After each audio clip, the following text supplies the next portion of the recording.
heard it many times. Just change your perspective. Change the way you look at it.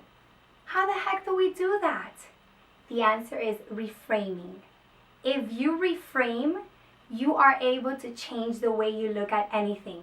And without anything around you changing, everything can change just by reframing. What is reframing?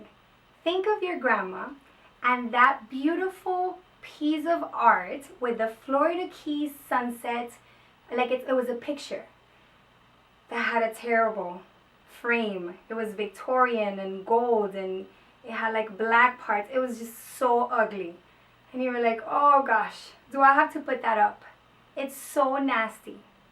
But then you really want to please your grandma, so you go to a frame shop and they put on the most modern, beautiful frame. In fact, you paid thousands of dollars for that. And you put it up. And suddenly the same piece of art, the same Florida Keys sunset that was so ugly in that frame becomes the most beautiful art piece in your living room in your house. And everybody has something to talk about it. We don't have to change the piece of art. We don't have to change our circumstances. We don't have to change people.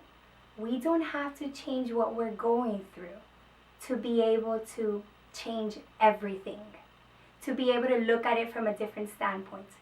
You just have to change the frame.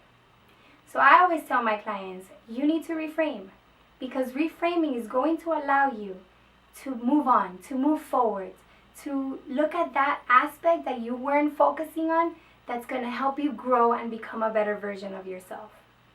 Reframe. Let me give you an example. I was in the hospital. My oldest daughter was hospitalized with pneumonia, and the little one was still a baby. She was months old, and she had RSV and was in the emergency room. And I was so overwhelmed. And at one point, I'm like, Betsy, what's reframe, what's positive about all this? Doesn't come easy. At the beginning, you just frame with the ugly Victorian frame. You just think of the worst, you think you're miserable, you feel like a victim, you cannot see anything positive. That's okay. So I went to the waiting room and I sat there and I'm like, reframe, think about something positive. And I thought, okay, I have insurance. Insurance is going to pay for my daughter's well-being, for their health, for their treatment. I have money to pay for the copay. It's pretty cool. The hospital is just a couple blocks from my house. There are people in this world that can never go to the hospital because there's not one close by, or they don't have the means to get there.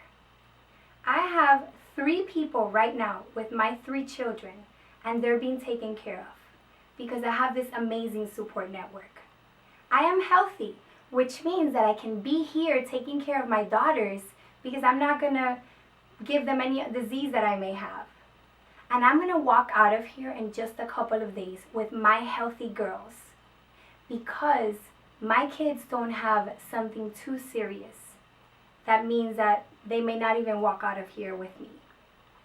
Reframe. There's always something positive that you can look at, some blessing. In any tragedy, in the worst of the situations, there's always something beautiful that you can look at. That underlying beauty. So reframe with your partner. Oh my gosh, my spouse is so controlling and he always wants to be with me and he's always calling and he's driving me crazy. How about he loves me so much that he wants to be with me all the time. He enjoys my presence. There's nothing else in this world that he loves more than being with me. There's other women out there whose spouse doesn't care about them and is always working or is going out having an affair with another person or prefers to be out drinking with the buddies rather than home with the family. I have a pretty good problem then when you look at it from that standpoint. Reframe. Nothing has to change around you for everything to change if you just look at the underlying beauty and a different perspective to the one that you're focusing on.